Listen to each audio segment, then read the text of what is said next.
और क्या होगा अगर जंग हुई, क्योंकि आज ईरान ने एक और ऐलान कर दिया।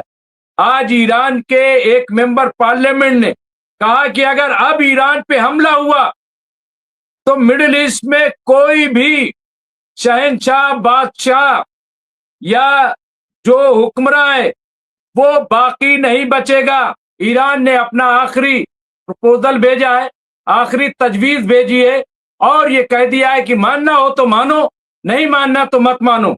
और अब खबर ये आ रही है कि अमेरिका के जो सदर हैं डोनाल्ड ट्रंप, वो ईरान के भेजे हुए प्रस्ताव से, भेजी हुई तजवीज से मुतमईन नहीं है और उन्होंने जंग का एक तरीके से फिर ऐलान किया है। लेकिन क्या कांग्रेस इस बात की इजाजत इनको देगी? यहाँ पे देखिए, ईरान की तरफ से अमेरिका और इजराइल पर बड़े हमले की धमकी दी गई है। ईरान की तरफ से, आप इस चीज को याद रखिए, ईरान की तरफ से अमेरिका और इजराइल पर बड़े हमले की धमकी दी गई है। ईरानी नेवी के कमांडर रियर एडमिरल शहराम ने कहा है कि यह हथियार दुश्मनों के करीब है और इसका इतना डर है कि उनके लीडरान को हार्ट अटैक आ सकता है।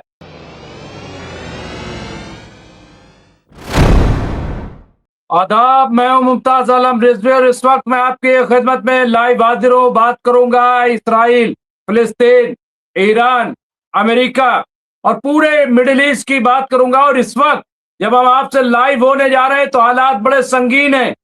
ईरान ने अपना आखिरी प्रपोजल भेजा है, आखिरी तजवीज भेजी है और ये कह दिया है कि मानना हो तो मानो, नहीं मानना तो मत मानो।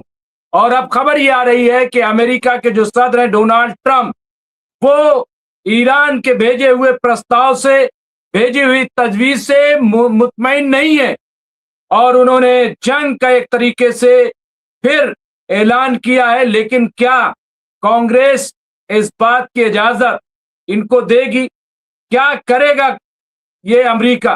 क्या वाकई अमेरिका हमले के लिए तैयार है?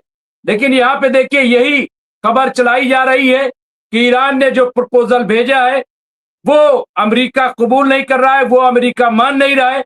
और ईरान ने साफ कह दिया ये हमारी स्ट्रेटजी है, ये हमारा प्रपोजल है और ये हमारा आखिरी प्रपोजल है। उसके बाद जंग करना है तो करो, कोई परवाह नहीं है। और ईरान पूरी तरह से जंग के लिए तैयार है। तो यहाँ पे ये आप देखें क्या कहा है और कई अहम बड़ी अपडेट जो मैं आप खिदमत में लेकर के हाजिर हुआ हूं और पूरे अपडेट्स पर बात करूंगा, क्योंकि पूरे दुनिया की इस वक्त नजरें मरकूज हैं कि आखिर मिडिल ईस्ट में क्या होगा और क्या होगा अगर जंग हुई। क्योंकि आज ईरान ने एक और ऐलान कर दिया। आज ईरान के एक मेंबर पार्लियामेंट ने कहा कि अगर अब ईरान पे हमला हुआ तो मिडिल ईस्ट में कोई भी शहंशाह, बादशाह या जो हुक्मरान है वो बाकी नहीं बचेगा। सब पे हमला किया जाएगा, सबको मार दिया जाएगा। ये साफ साफ आज कह दिया। इसके अलावा आप देखें, मैं बात हल्की हल्की क्योंकि बहुत जरूरी हो जाता है, हमें बहुत जरूरी है कि जब आप देखें फ्लोटिला पे अटैक किया इसराइल ने, 178 लोगों को बंधक बना लिया, उन्हें अरेस्ट कर लिया, ब्रूटली उन्हें परेशान किया गया है। गाजा मीडिया कार्यालय ने अप्रैल में इजराइल के जरिए 377 युद्ध विराम उल्लंघनों की रिपोर्ट दी है। ये आप देखिए, गाजा मीडिया ने 300, ये बहुत बड़ी बात है। और 1000 से ज्यादा लोग मारे जा चुके हैं जबकि जंग बंदी थी। अल-अक्सा मस्जिद के सुरक्षा गार्डों ने इजरायली कब्जादारों द्वारा मस्जिद पर धावा बोलने के प्रयास को विफल कर दिया है। तो यहाँ पे देखिए, अल-अक्सा मस्जिद में जो गार्ड लगे थे उन्होंने इसकी कोशिश को नाकाम कर दिया है। इसके अलावा यहाँ देखिए, ये आपके सीनेट पैनल ने, डेमोक्रेट सदस्य के ने कूटनीति का आग्रह किया क्योंकि ट्रंप के साथ ईरान युद्ध को 60 दिन पूरे हो चुके हैं। वही बात जिसका जिक्र राशिद रिजवी साहब कर रहे थे और कह रहे थे कि अगर 60 दिन पूरे हो गए तो फिर डोनाल्ड ट्रंप की हैसियत नहीं है कि बगैर इजाजत के वो जाएं और जंग करें। यहां पे अब देखिए, ईरान ने जंग खत्म करने पर अमेरिका बातचीत फिर से शुरू करने के लिए पाकिस्तान को एक नया मंसूबा सौंपा है, लेकिन वो अमेरिका के पास पहुंचा और अमेरिका ने मानने से इनकार कर दिया है। अमेरिका को ये प्रपोजल मंजूर नहीं है। ईरान युद्ध पर कवरेज को लेकर ट्रंप ने सीएनएन और न्यूयॉर्क टाइम्स की आलोचना की है, मजम्मत की है, यानी मुतमईन नहीं है। ईरान के विदेश मंत्री वजीर खारजा सैयद अब्बास अरागची का कहना है कि अमेरिका जंग की लागत के बारे में झूठ बोल रहा है और दावा है कि इस पर 100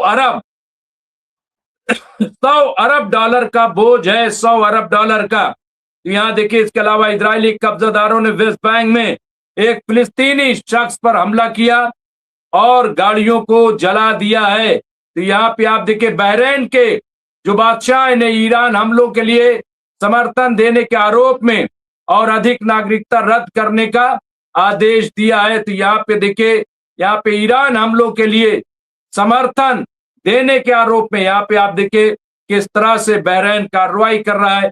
ये बहुत बड़ी याद। यहाँ गुटरेस ने चेतावनी दी है, खबरदार किया है कि होर्मुज प्रतिबंधों के कारण 43 मिलियन और लोग अकाल की चपेट में आ सकते हैं।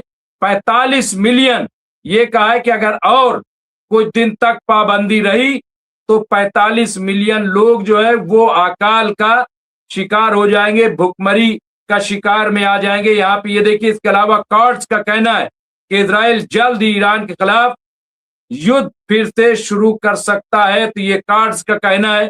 भाई ये तो चाहते हैं, यूएई में तेल रिसाव से सऊदी अरब के साथ गहराता मतभेद उजागर हुआ है, क्योंकि खाड़ी देशों में शक्ति संतुलन बदल रहा है। तो यहाँ पे देखिए, ताकत का जो वो है पैमाना, वो यहाँ पे बदल रहा है। तो ये पूरे हमारे साथ मेहमान जुड़ रहे हैं, जुड़ गए हैं। फिरोज बख्श साहब जुड़ गए, एडवोकेट राशिद रिजवी साहब और अब्दुल वाहिद साहब भी बहुत जल्द जुड़ जाएंगे। तो ये आप देखिए, मैं कुछ अपडेट जो यहाँ पे हैं वो मैं आपके साथ पेश कर रहा हूँ, जो बहुत ही जरूरी है, बहुत ही अहम है। और उसके बाद मैं मेहमान को इनवाइट करता हूँ। बस यहाँ पे देखिए, ये ईरान के सुप्रीम लीडर मुश्तबा खामनाई ने स्टेट ऑफ होर्मुज पर ठोका दावा। ट्रंप को मिसाइल चेतावनी के मायने समझिए। यहाँ पे कहा है कि स्टेट ऑफ होर्मुज खोलने का सवाल ही नहीं है, उस पर हमारा कब्जा है, हमारा वो है, और लीगली तौर पर हम अब वहां जो चाहेंगे वो करेंगे। ये कहा है स्टेट ऑफ होर्मुज घुसने को तैयार भारत से जा रहा एलएनजी शिप। अमेरिका और ईरान में फिर मंडरा रहे जंग के बादल। तो यहाँ पे, और ये जंग वाकई ऐसा लग रहा है, लेकिन सवाल ये है कि अब इतना आसान नहीं है। जंग के 60 दिन पूरे हो गए हैं। अब डोनाल्ड ट्रंप को बाकायदा कांग्रेस में जाना पड़ेगा और वहां प्रस्ताव देना पड़ेगा। प्रस्ताव पे वोटिंग होगी और जब डोनाल्ड ट्रंप कामयाब होंगे तभी जंग वहां पे हो सकता है हो। अमेरिका को हार्ट अटैक लाने वाला सीक्रेट हथियार क्या है, यहाँ पे देखिए एक और अमेरिका देखिए कमजोर होता जा रहा है, ईरान स्ट्रांग होता जा रहा है, मजबूत होता जा रहा है। और ये हम ऐसे ही नहीं कह रहे हैं, ये हवा में नहीं कह रहे हैं, ये एक बड़ी सच्चाई है, ये बड़ी हकीकत है कि जिसका जिक्र हम यहाँ पे कर रहे हैं। ये सच्चाई है। और अब तो हालत ये है कि ईरान बाकायदा धमका रहा है अमेरिका को और कह रहा है कि ये शर्तें हैं, मानना हो तो मानो, नहीं मानना तो मत मानो, कोई मतलब नहीं है। यानी हमें तुम्हारी कोई परवाह नहीं है, तुम जो चाहो। तो यहाँ पे ये देखिए, बस मैं 2 मिनट में, 1 मिनट में आपकी खिदमत में हाजिर हो रहा हूं। यहाँ पे देखिए, ईरान की तरफ से अमेरिका और इजराइल पर बड़े हमले की धमकी दी गई है। ईरान की तरफ से, आप इस चीज को याद रखिए, ईरान की तरफ से अमेरिका और इजराइल पर बड़े हमले की धमकी दी गई है। ईरानी नेवी के कमांडर रियर एडमिरल शहराम ने कहा है कि यह हथियार दुश्मनों के करीब है और इसका इतना डर है कि उनके लीडरान को हार्ट अटैक आ सकता है। ईरान की इस धमकी के बाद इस बात की चर्चा है कि आखिर तेहरान में बैठे सैन्य कमांडर कौन सा नया हथियार निकालने की तैयारी कर रहे हैं। एक्सपर्ट का मानना है कि ईरान का ये नया सीक्रेट हथियार फूट सुपर टॉरपीडो हो सकता है, जो किसी युद्धपोत को पलक झपकते ही डुबो देगा।